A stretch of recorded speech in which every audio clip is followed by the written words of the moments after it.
اللہ ہی اللہ کیا کرو، دکھ نہ کسی کو۔ السلام علیکم ورحمۃ اللہ وبرکاتہ۔ اعوذ باللہ من الشیطان الرجیم، بسم اللہ الرحمن الرحیم۔ اسلام ان آور لائف، یہ ایک اسلامی یوٹیوب چینل ہے جس پہ مفتی سجاد حسین قادری صاحب روزانہ درس قرآن پاک ترجمہ اور تفسیر بیان فرماتے ہیں۔ اس چینل کی ویڈیو کو لائک، چینل کو سبسکرائب اور بیل آئیکن کو پریس کر کے اور ویڈیوز کو دیکھ کے آپ اپنی دنیا اور آخرت کو سنوار سکتے ہیں۔ یا ایھا الذین آمنوا کونوا قوامین للہ شہداء بالقسط ولا یجرمنکم شنآن قوم علی الا تعدلوا اعدلوا هو اقرب للتقوى واتقوا اللہ ان اللہ خبیر بما تعملون۔ اس آیت کے اندر اللہ تبارک و تعالی نے پہلے 5ویں پارے کے آخر کے اندر یہ بات ارشاد فرمائی، اب یہاں پر پھر ارشاد فرمائی ہے۔ فرمایا یا ایھا الذین آمنوا، فرمایا ایمان والو، کونوا قوامین للہ شہداء بالقسط، انصاف کے ساتھ گواہی دیتے ہوئے اللہ کے حکم سے خوب قائم ہو جاؤ اس پر۔ مطلب کیا ہے کہ جب گواہی دینی ہو نا کسی کے معاملے میں، پھر اللہ کو حاضر ناظر جان کر پھر انصاف کے ساتھ گواہی دو، ٹھیک ہے۔ یاد رکھیں گواہی 2 وجہ سے ہوتی ہے اور گواہی کے اوپر ہی فیصلے کیے جاتے ہیں، جھوٹے اور سچے ہونے کی بنیاد پر نہیں ہوتا۔ جب اس پر گواہ مل جاتے ہیں تو گواہ کے ملنے پر ہی فیصلہ ہو جاتا ہے۔ تو اللہ تبارک و تعالیٰ نے ارشاد فرمایا کہ جب گواہی کی بات آ جائے تو پھر شہداء للہ، پھر اللہ کو بھی یاد رکھو، اس کو حاضر ناظر جان لو، رب بھی تمہیں دیکھ رہا ہے۔ گواہی 2 بنیاد پر ہوتی ہے، یا ہوتی ہے محبت کی وجہ سے یا ہوتی ہے دشمنی کی وجہ سے۔ اگر کسی کے ساتھ محبت ہو گئی تو پھر اس کے ساتھ اس کے حق میں گواہی دے دینا، اور کسی سے اگر دشمنی ہے، عداوت ہے، تو پھر جان بوجھ کر سچ جانتے ہوئے پھر بھی دوبارہ گواہی کے اندر گڑبڑ کر جانا۔ تو اللہ تبارک و تعالیٰ نے ارشاد فرمایا یہاں تو تم کسی کی محبت کے اندر آ کر جی میں قسم دینا جی جگہ دے، ہوتا نا کئی بار ایسا ہوتا ہے، اور کہتے جی فلاں بندہ قسم دے دے، حالانکہ اس کا کوئی نہیں مسئلہ ہوتا، شرعی لحاظ ایسی کوئی بات نہیں ہے، بھئی کسی کی جگہ پہ کوئی اور قسم کیوں دے گا بھائی؟ تو یہ جو کہا جاتا ہے نا جی فلاں بندہ فلاں جگہ پہ جو ہے وہ کوئی کسی کے جو ہے گواہی دے دے، تو یہ بات جو ہے یہ بالکل جو ہے وہ تو کسی کی محبت میں گواہی دینا یا کسی کی دشمنی کے اندر گواہی دینا، دونوں صورتوں کے اندر فرمایا شہداء للہ، فرمایا کہ یکونوا قوامین للہ شہداء بالقسط، فرمایا کہ ان دونوں صورتوں کے اندر رب تمہیں دیکھ رہا ہے، ٹھیک ہے۔ پیچھے ہم پڑھ کے آئے ہیں 5ویں پارے کے اندر اللہ تعالیٰ نے ارشاد فرمایا ولو علی انفسکم او الوالدین، فرمایا کہ اگرچہ بات تمہارے اپنے خلاف آئے یا تمہارے والدین کے خلاف ہی کیوں نہ آئے، جب بات حق کی آ گئی ہے تو پھر تمہارے اپنے خلاف بھی تمہیں گواہی دینی پڑے تو پھر تمہیں دینی پڑے گی، ٹھیک ہے جی۔ ماں باپ کا مقام اپنی جگہ پہ، احترام اپنی جگہ پہ ہے، لیکن اگر بات انصاف کی آئے گی تو پھر ماں باپ کو دیکھا نہیں جائے گا، ٹھیک ہے جی۔ آگے دیکھیں فرمایا ولا یجرمنکم شنآن قوم علی الا تعدلوا، اللہ تبارک و تعالیٰ نے ارشاد فرمایا کسی قوم کی عداوت تمہیں اس بات پر نہ ابھار دے کہ تم انصاف ہی نہ کر سکو۔ کسی قوم کی عداوت یعنی کسی کے بات جو دل کے اندر رکھ کر جناب اللہ پھر جو ہے بات کسی کی آ گئی ہے دماغ کے اندر، اللہ نے ارشاد فرمایا کہ جب انصاف کی بات آئے گی تو پھر کسی قوم کو بھی نہیں دیکھا جائے گا، ٹھیک ہے جی۔ اسلام ہے نا، اسلام کے اندر پھر کوئی عہدہ نہیں دیکھا جاتا ہے۔ حضرت فاروق اعظم رضی اللہ تعالیٰ عنہ کا اور حضرت ابی بن کعب رضی اللہ تعالیٰ عنہ، یہ ابی بن کعب کوئی چھوٹا موٹا بندہ نہیں ہے، یہ وہ بندہ ہے جو بہترین قاریوں میں سے ایک قاری حضرت ابی بن کعب ہے، ٹھیک ہے۔ آپ اندازہ کریں ان کا مقام کتنا بڑا ہے۔ یہ سورہ بینہ لم یکن الذین کفروا من اہل الکتاب، آقا علیہ السلام نے حضرت ابی بن کعب کو فرمایا ابی مجھے رب نے حکم دیا ہے، فرمایا میرے محبوب ابی کو ذرا یہ سورت تو سنائیں۔ حضرت ابی بن کعب رضی اللہ تعالیٰ عنہ، آقا علیہ السلام نے حضرت ابی بن کعب کو بلا کے فرمایا ابی مجھے رب نے فرمایا کہ تجھے سورت بینہ سناؤ۔ تو عرض کی یا رسول اللہ رب نے میرا نام لیا، فرمایا ہاں رب نے تیرا نام لے کے فرمایا ابی بن کعب بڑا اچھا بندہ ہے، حضور سے سورت سنائے، ٹھیک ہے۔ تو آپ اندازہ کریں کہ اس لیول کا یہ بندہ حضرت ابی بن کعب، اور پھر حضرت فاروق اعظم رضی اللہ تعالیٰ عنہ نے امامت کے لیے جسے منتخب کیا تھا نا، تراویحوں کے لیے، تراویحوں کی امامت کے لیے انہیں منتخب کیا تھا۔ یہ تراویحوں کی نماز کی سب سے پہلے امامت کروانے والے بھی یہی بندے ہیں، ٹھیک ہے۔ حضرت فاروق اعظم کا اور حضرت ابی بن کعب کا کسی بات میں آپس میں اختلاف ہو گیا. جب اختلاف ہو گیا تو اس وقت کے جو قاضی تھے حضرت زید، یہ ان کے پاس چلے گئے. تو حضرت زید نے ان کو دیکھتے ہی جو ہے کھڑے ہو گئے. تو فاروق اعظم نے فرمایا زید تو نے انصاف کا پہلا قتل یہی کیا ہے، کیونکہ تو بطور قاضی بیٹھا ہوا ہے، ٹھیک ہے، اور تو مجھے دیکھ کر کھڑا ہو گیا ہے. اچھا پہلی بات یہ ختم ہوگی. پھر اس کے بعد بات آ گئی حضرت فاروق اعظم رضی اللہ تعالیٰ عنہ کے بارے میں کہ حضرت فاروق اعظم قسم اٹھا دے. ایک نے گواہی پیش کرنی ہوتی ہے نا، کہ اگر ایک گواہ نہیں دیکھ سکتا تو دوسرے پر لازم کیا آ جاتا ہے کہ دوسرا کیا کرے، قسم دے دے. حضرت ابی بن کعب نے جب گواہ پیش نہ کیے تو فاروق اعظم کے اوپر قسم آ گئی کہ آپ قسم اٹھا دیں، بات ختم. تو حضرت زید نے ابی بن کعب کو کہا یار ابی تو امیر المومنین سے قسم اٹھوائے گا. تو فاروق اعظم رضی اللہ تعالیٰ نے فرمایا زید اب تو یہاں پہ جج بن کے نہیں بیٹھ سکتا ہے. حالانکہ یہ وہ دور ہے جب امیر المومنین فاروق اعظم خود جو ہے وہ خلیفۃ المسلمین ہے، ٹھیک ہے. دونوں چیزوں کے بارے میں فرمایا، ایک تو نے میرا استقبال کیا، پہلا کام تو یہ غلط ہوا.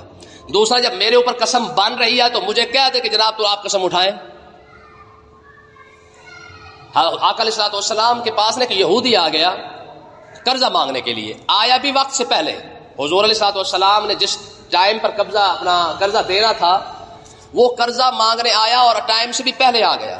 اب انصاف دیکھیں یار، آقا علیہ الصلوۃ والسلام سے جب اس نے آ کے نا سختی کے ساتھ مطالبہ کیا کہ جی میرے پیسے واپس کریں، تو فاروق اعظم رضی اللہ تعالیٰ نے دیکھا، آپ نے فرمایا حضور مجھے اجازت ہے میں اس کی گردن نہ اڑا دوں. یہ کس لہجے میں بات کر رہا ہے آپ سے؟ آقا علیہ السلام نے ارشاد فرمایا عمر اس نے اپنا پیسہ مانگا، تیرا حق بندہ، تو مجھے کہنا کہ حضور اس کے پیسے واپس کریں. یہ ہے انصاف، ہے کہ نہیں؟ اس کو انصاف کہتے ہیں. تو اللہ تبارک و تعالیٰ نے ارشاد فرمایا جب کسی کے لیے گواہی دینی ہے نا تو گواہی دیتے ہوئے بھی یہ بات ذہن میں رکھ لو کہ تمہاری گواہی رب دیکھ رہا ہے کہ نہیں دیکھ رہا. اچھا آقا علیہ الصلوۃ والسلام نے ایک یہودی کے ساتھ نا خرید و فروخت کی گھوڑے کی. جب معاملہ طے ہو گیا، معاملے کے طے ہونے کے بعد آقا علیہ السلام نے ارشاد فرمایا تم یہیں رکو، میں جا کے پیسے لے کے آتا ہوں. جب آقا علیہ الصلوۃ والسلام واپس تشریف لائے تو واپس تشریف لاتے اس نے کہا جی میں نے تو آپ کے ساتھ سودا کیا ہی نہیں ہے. یہودی ہو اور خبیث نہ ہو، یہ تو نہیں ہو سکتا نا. یہودی تو دنیا کا بدترین مخلوق ہے نا، یہ تو دنیا کی بدترین خبیث ترین لوگ ہیں. اس نے کہا جی میں نے تو آپ کے ساتھ سودا نہیں کیا. حضور علیہ السلام نے ارشاد فرمایا یار ابھی تیرے ساتھ میرا سودا ہوا ہے اور میں نے تجھے کہا کہ میں ابھی آ کے تجھے پیسے دیتا ہوں. یہ ابھی بحث ہو رہی ہے. حضور علیہ السلام کے صحابی حاضر ہوئے، عرض کی یا رسول اللہ کیا ماجرا ہے؟ تو حضور نے ارشاد فرمایا ایسے ایسے ہمارے ساتھ سودا ہوا ہے اور میں پیسے لے کے واپس اب یہ مکر گیا. اس نے کہا جی سودا کیا ہی نہیں ہم نے. یہودی کہنے لگا جی اگر ہم نے سودا کیا تو کوئی گواہ پیش کرے. اب اس وقت کوئی تھا ہی نہیں وہاں پہ جب سودا ہو رہا تھا. آقا علیہ السلام نے ارشاد فرمایا یار جب تیرے میرے درمیان سودا ہوا ہے نا تب یہاں پہ کوئی بھی نہیں تھا. تو صحابی رسول نے کہا، اس نے کہا جی میں قسم اٹھا کے کہتا ہوں کہ واقعی یہ سودا ہوا ہے. اب مجبوراً اسے گھوڑا دینا پڑ گیا اور آقا علیہ السلام نے پیسے دے دیے، وہ چلا گیا. حضور علیہ السلام نے ارشاد فرمایا یار تو وہاں موجود ہی نہیں تھا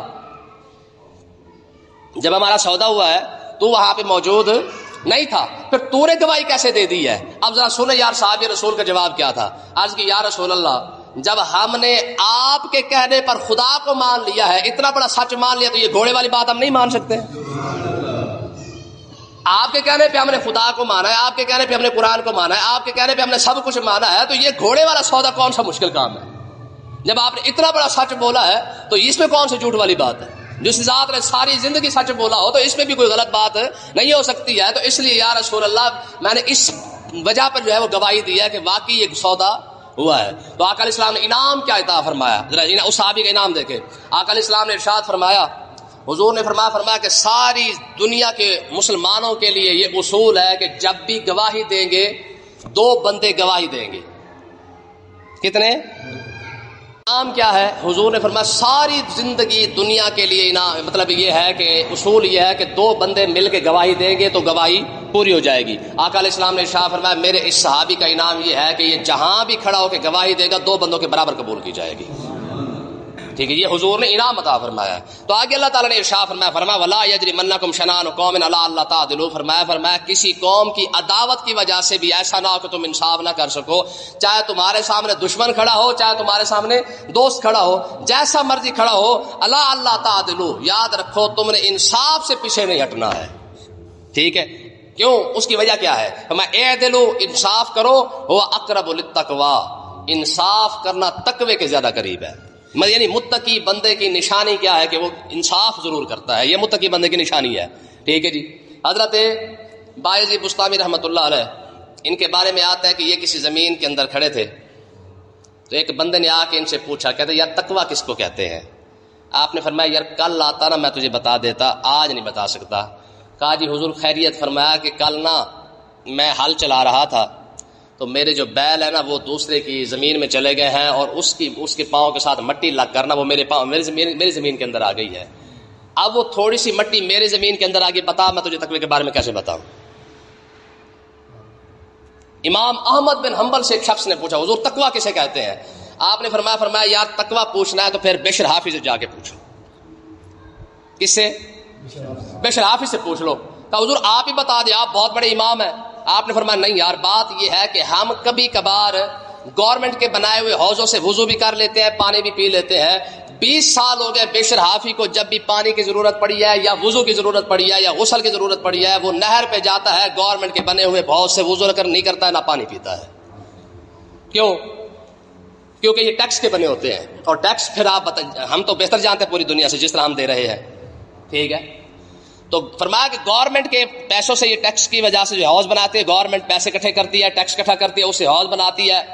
تو بشر حافظ ان حوضوں سے وضو بھی نہیں کرتا ہے، وہ جب بھی اس کو ضرورت پڑتی ہے وہ جناب نہر پہ جاتا ہے، وہاں جا کے جو ہے کر کے آتا ہے. فرمایا میاں تقویٰ پوچھنا تو پھر اس سے جا کے پوچھو، ہم سے کیا پوچھتے. تو اللہ تبارک و تعالیٰ نے ارشاد فرمایا اعدلوا هو اقرب للتقوی، فرمایا کہ انصاف کرو. جب انصاف جیسے جیسے انصاف کرتے جاؤ گے ویسے ویسے اللہ تعالیٰ تقویٰ عطا فرماتا جائے گا. ٹھیک ہے جی. تو اس کا مطلب یہ ہے کہ جو بندہ متقی بننا چاہتا ہے، تقویٰ چاہتا ہے نا کہ اللہ تعالیٰ مجھے متقی بنا دے. ٹھیک ہے جی. جیسے نا جی قرآن مجید کی ابتدا کہاں سے ہو رہی ہے؟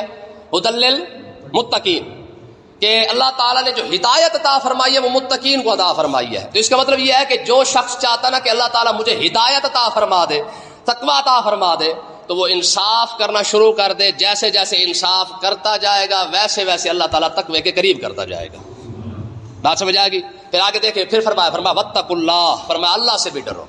یہ کتنی بار آ چکا ہے پورے قرآن میں، آپ دیکھیں کئی جگہ پہ یہ الفاظ موجود ہیں. فرمایا جب بھی بات ہے فرمایا واتقوا اللہ، فرمایا اللہ سے ڈرو. کیوں؟ آقا علیہ السلام نے ارشاد فرمایا کہ رب کا ڈر جو ہے نا، جتنا زیادہ ڈر بڑھتا جائے گا اتنا زیادہ رب کی پہچان ہوتی جائے گی.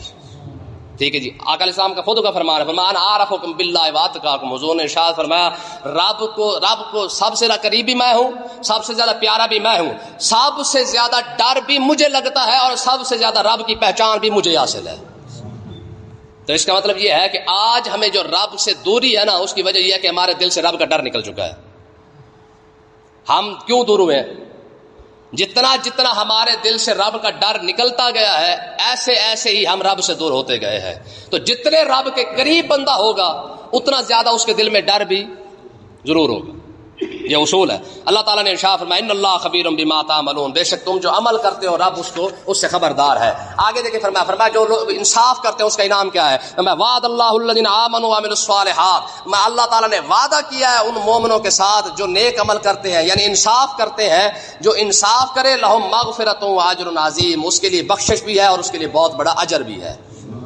انصاف کرنے والا. لیکن انصاف کرے کون؟ ہماری تو پیشہ لگاتے 8 سال گزر جاتے، انصاف ہو رہا ہے. یہ دیکھا نا وہ کیا مسجد ہے، وہ اسلام آباد والی فیصل مسجد، وہاں پہ جناب سیلفیاں بھی بن رہی ہیں، ٹک ٹاک والے وہاں پہ ناچ بھی رہے ہیں، ٹھمکے شمکے بھی لگ رہے ہیں، سارا کچھ ہو رہا ہے. ایک کلفی والے نے وہاں پہ بیچارے ریڑی والے نے کلفی وہاں پہ بیچنا شروع کیا، 3 مہینے کی سزا دے دی ہے. ہاں بھی تو نے فیصل مسجد کے سامنے ریڑی کیوں لگائی ہے کلفی کی؟ چیک کرے ہمارے ان ایمانداروں کو. دنیا کا خبیث ترین ٹولہ 138ویں نمبر پہ آتا ہے. 138 39 تو ساری ایک سپریم کورٹ ہے، 132ویں نمبر پہ یہ آتے ہیں. آپ اندازہ کریں، لا الہ الا اللہ محمد رسول اللہ پڑھنے والے، پاک سرزمین شاد آباد کے اندر رہنے والے عدلیہ 132ویں نمبر پہ آتی ہے. ٹوٹل 138 ہے پوری دنیا کے اندر. آگے دیکھیں جی، فرمایا والذین کفروا وکذبوا بآیاتنا، فرمایا وہ لوگ جنہوں نے کفر کیا اور ہماری آیتوں کو جھٹلایا، یعنی انصاف کے جو فیصلے جو تقاضے ہم نے قرآن کے مطابق عطا فرمائے تھے، ہمارے قرآن کا انصاف پسند نہیں آیا. کفروا ہمارے قرآن کے انصاف کو چھوڑ دیا، وَكَذَّبُوا بِآيَاتِنَا، ہماری آیتوں کو جھٹلا دیا۔ اب جھٹلانا کیا ہے؟ فرمایا کہ رب نے قرآن دیا نا انصاف کرنے کے لیے، یار الحم سے لے کر والناس تک کوئی قرآن کی آیت کو نہیں انصاف کرنے کے لیے۔ وَلَكُمْ فِي الْقِصَاصِ، یہ دو لفظ ہے پوری دنیا کا انصاف قائم کرنے کے لیے، پورے دنیا کے انصاف انہیں دو لفظوں کے اندر اللہ تعالیٰ نے بیان کر دیا ہے۔ وَلَكُمْ فِي الْقِصَاصِ حَيَاةٌ يَا أُولِي الْأَلْبَابِ، اگر پوری دنیا کا انصاف بھی قائم کرنا چاہنا انہیں دو لفظوں کے اندر اللہ تعالیٰ نے بیان کر دیا ہے۔ اس کے مطابق فیصلہ کیوں نہیں ہو سکتا؟ بات سمجھی نا؟ کیونکہ اگر اس کے مطابق فیصلہ کرتے نا پھر ہماری وکالت جاتی ہے۔ یہ اندر جو یہ کالی کوٹی پھرتی ہے نا، یہ کالی کوٹی کا تو درمیان میں چکر ہی کوئی نہیں ہے۔ ایک جج ہے، ایک مجرم ہے، آمنے سامنے کھڑے، ہاں بھی کیا ہے نہیں کیا، بات ختم۔ سادہ بندہ ہے، دیکھو جی جج بھی پنجابی ہے، مجرم بھی پنجابی ہے، وہ کہتا جی نہیں تیری بات سننے کے لیے پہلے کالا کوٹ والا لے کے آ۔ یہ کیسا انصاف ہے؟ وہ ایک کہتے ہیں وہ بڑھی اماں چلی گئی جج کے پاس، اسے جا کے اس نے اپنا دکھلا دردہ سنایا۔ اس نے کہا ماں تیری بات جو ہے نا ٹھیک ہے لیکن وکیل لے کے آ۔ اس نے کہا گل میں تینوں سمجھائی، سمجھ تینوں نہیں آ رہی، وکیل میں لے کے آواں۔ سمجھنے والی بات ہے کہ نہیں؟ انہیں کہا گل میں کر رہی ہے، سمجھ تینوں نہیں آ رہی، وکیل میں لے کے آؤں، تو وکیل کر کے میں وکیل کرا، کیوں نہیں؟ ایسی خباثت ہے۔ وجہ کیا ہے؟ کیا دیکھ نہیں انگریز نا، انگریز اعلیٰ حضرت رحمۃ اللہ علیہ نے فرمایا تھا، فرمایا جو تیرے در سے یار پھرتے ہیں در بدر یوں ہی خار پھرتے ہیں۔ اسلام کے اندر تو جج ہے اور مجرم ہے بس، یا گواہ آتے ہیں وہ بھی مجرم کی وجہ سے آتے ہیں، ملزم کی وجہ سے آتے ہیں، صرف اتنی بات ہوتی ہے۔ درمیان میں وکالت والا کون سا چکر ہے؟ کبھی آپ نے تاریخ کے اندر اٹھا کے دیکھا ہو کسی نے عمر سے بات کرنے کے لیے پہلے جناب حضرت ابو بکر کو لے کے آیا ہو؟ حضرت ابو بکر سے بات کرنے کے لیے پہلے جناب عمر کو لے، نہیں عمر پہلے تو بات سن، تو ابو بکر تک پہنچا۔ تاریخ بتاتی ہے کہ اگر حضرت ابو ہریرہ کو کوئی مسئلہ بن گیا اور اس نے حضرت عبد الرحمن ابن عوف کی جا کے سفارش کی، تیری مہربانی کیونکہ میری ڈائریکٹ بات کیونکہ میں جج صاحب سے کر نہیں سکتا تو آپ جا کے بات کریں، ٹھیک ہے نا جی؟ یہ تو حشر کو ہوگا یہ معلوم کہ جیتا کون اور ہارا کون۔ بابا جی کہتے تھے نا اکثر، ٹھیک ہے نا، ایسا آگے جا کے پتہ لگنا نا ججاں نو میں تو وکیلاں نو تو سارے نو بھی۔ میں حقیقت ایک مسئلہ آپ کو بتاتا ہوں نا یار، 5 منٹ کے لیے بھی آپ کسی کو کمرے کے اندر بقید کر کے رکھ دے، 5 منٹ جو اس کو تکلیف ہوئی ہے قیامت کے دن اس کا جواب تو دینا پڑے گا کہ تو نے 5 منٹ کسی کو قید کیوں کیا ہے نا؟ اور ہمارے ججوں اور وکیلوں کی وجہ سے جو سالوں سال جو قید کے اندر پڑے ہوئے ہیں، جن کے فیصلے ہونے ہی نہیں دیتے، ان کا کیا بنے گا؟ آگے دیکھیں ان کا آگے حساب۔ فرمایا وہ لوگ جنہوں نے ہمارا کفر کیا، مطلب کیا ہے کہ ہمارے قرآن کے مطابق فیصلہ نہیں کیا، کسی اور قانون کے مطابق فیصلہ کیا، جیسے پاکستان کا قانون ہے، وَكَذَّبُوا بِآيَاتِنَا، ہماری آیتوں کو جھٹلایا۔ کیا مطلب کیا ہے کہ ہماری آیتوں کو چھوڑ کر انگریزی لا کو جس نے جو ہے وہ پورے پاکستان کے اندر جو ہے وہ لگا رکھا ہے، ایسے لوگوں کا ہوگا کیا؟ فرمایا اولئک اصحاب الجحیم، یہ لوگ ہی ہیں جو جہنم کے اندر جائیں گے، ٹھیک ہے نا جی؟ نماز رب کی پڑھ رہا ہے، رب کا قانون پسند کوئی نہیں، روزہ رب کے لیے رکھ رہا ہے، رب کا قانون پسند کوئی نہیں ہے، حج رب کے لیے کر رہا ہے، رب کا قانون پسند کوئی نہیں ہے۔ کیسا مسلمان ہے؟ سجدہ رب کو کرتا ہے اور قانون انگریز کا مانتا ہے، نماز رب کی پڑھتا ہے، قانون انگریز کا مانتا ہے۔ نماز کے اندر کھڑا ہو کے کہہ رہا ہے میرے مالک غیر المغضوب علیہم ولا الضالین، مالک یہودیوں سے بچا، عیسائیوں سے بھی بچا، یہی لفظ ہے نا، اس کا معنی یہی ہے نا، غیر المغضوب علیہم ولا الضالین کا معنی کیا ہے کہ مالک ہمیں یہودی اور عیسائیوں سے بچا کے رکھ، ہمیں ایسے رستے پر نہ چلا جہاں یہودی چل رہے ہیں یا پہ عیسائی چل رہے ہیں، ہمیں ایسے رستے سے بچا کے رکھ۔ باہر نکلتے ہی کہتا ہے یہودی اور عیسائیوں سے بڑا اچھا کون ہے؟ پوری دنیا چلا رہے ہیں، ٹھیک ہے۔ یا ایھا الذین آمنوا اذکروا نعمت اللہ علیکم، فرمایا اے ایمان والو اللہ کی اس نعمت کو یاد کرو جو اس نے تم پر نازل فرمائی ہے۔ یہ پیچھے بھی کل آیا سبق، آج پھر آ گیا ہے، ٹھیک ہے۔ اذ ہم قوم ان یبسطوا الیکم ایدیہم، میں اس کے کتنے بڑے بڑے احسان ہیں، میں جب ایک قوم نے تمہارے اوپر ہاتھ بڑھانا چاہا فکف ایدیہم عنکم، اس نے تمہارے اوپر سے ہاتھ بڑھانے سے اس کو روک دیا، ٹھیک ہے۔ واتقوا اللہ، پھر بھی اللہ سے ڈرتے رہو، وعلی اللہ فلیتوکل المؤمنون، میں مومن بندہ صرف اور صرف رب پر توکل رکھتا ہے، ٹھیک ہے۔ جو مومن بندہ رکھتا ہی اپنے وڈیرے پر بھروسہ ہو، مومن کیسے رہا؟ تو اس کا مطلب یہ کہ مومن کی نشانی کیا ہے کہ مومن کی نشانی رب نے یہی بیان فرمائی ہے کہ مومن بندہ رب پر بھروسہ کرتا ہے۔ اور ہماری قوم کو تو سارا بھروسہ وڈیروں پر ہے، ہماری قوم کا بھروسہ سارا چودھریوں پر ہے، ہماری قوم کا بھروسہ سارے M N A M P A پر ہے، بتاؤ پھر رب پر بھروسہ کہاں گیا؟ بات سمجھ آئی کہ نہیں آئی ہے؟ یہ حقیقت ہے کہ اگر قرآن کا ترجمہ ہماری قوم کیوں نہیں پڑھتی ہے, ہماری قوم قرآن کے قریب کیوں نہیں آتی ہے, کیونکہ قرآن جو ہے نا وہ سیدھا کر کے رکھ دیتا ہے. کفار مکہ کی یہ ڈیمانڈ تھی, انہوں نے کہا حضور قال الذین لا یرجون لقاءنا بقرآن غیر ھذا او بدلہ قل ما یکون لی ان ابدلہ من تلقاء نفسی. ٹھیک ہے, کفار مکہ نے کہا حضور تہاڈی مہربانی اے قرآن لے جاؤ تو کوئی اور لے آؤ. ہاں اپنے حضور نے فرمایا کیا ہوا کیا ہے؟ کہا جی کمال کی بات ہے, شراب سے بھی روک دیتے ہو, ہے جی ٹھگی سے بھی روک دیتے ہو, ہم جو نذرانے کھاتے ہیں پیر بن کے وہ بھی روک دیتے ہو, کعبہ کے متولی بن کے جو ہم کھا پی رہے ہیں حرام حلال اکٹھا کر کے رکھا وہ بھی تم روک دیتے ہو, ہمارے خداؤں سے ہمیں روک رہے ہو, سارا کچھ تو آپ نے روک رکھا ہے, پھر ہم بتائیں ایسے قرآن پر ہم کیسے عمل کریں جو سب سی چیزوں سے تو روکتا ہے. اور ہماری قوم بھی یہی کہتے ہیں مطلب قرآن مطلب مولوی بن کر سارا کچھ چھڑنا پڑنا نا. پھر تو حضور نے کیا فرمایا کل محبوب آپ فرما دے ان ما یکون لی ان ابدلہ من تلقاء نفسی, فرمایا میں اپنی طرف سے نہیں بیان کرتا, ان اتبع الا ما یوحی الی, فرمایا یہ وہ قرآن ہے جو میرے رب نے مجھ پر نازل فرمایا ہے. یہ تو کفار مکہ نے بھی کہا تھا جناب اسے بدل کے لے آئے, اور آج کے مسلمان بھی یہی کہتا ہے اس کی بس کی بات نہیں ہے, وگرنہ ہے حقیقت یہی ہے. وہ مسلمان کو قرآن وارے کیوں نہیں کھاتا ہے؟ کل کے کافر کو وارے نہیں کھاتا تھا, آج کے مسلمان کو وارے نہیں کھاتا. تو فرق کیا ہے؟ جو سوچ کل کفار مکہ کی تھی, انہوں نے کہا جناب یہ قرآن ہمارے وارے نہیں کھاتا کیونکہ سب چیزوں سے روکتا ہے, اور یہی قرآن آج کے مسلمان کو وارے نہیں کھاتا کیونکہ سب چیزوں سے روک رہا ہے. اللہ تعالیٰ سمجھنے کی توفیق عطا فرمائے.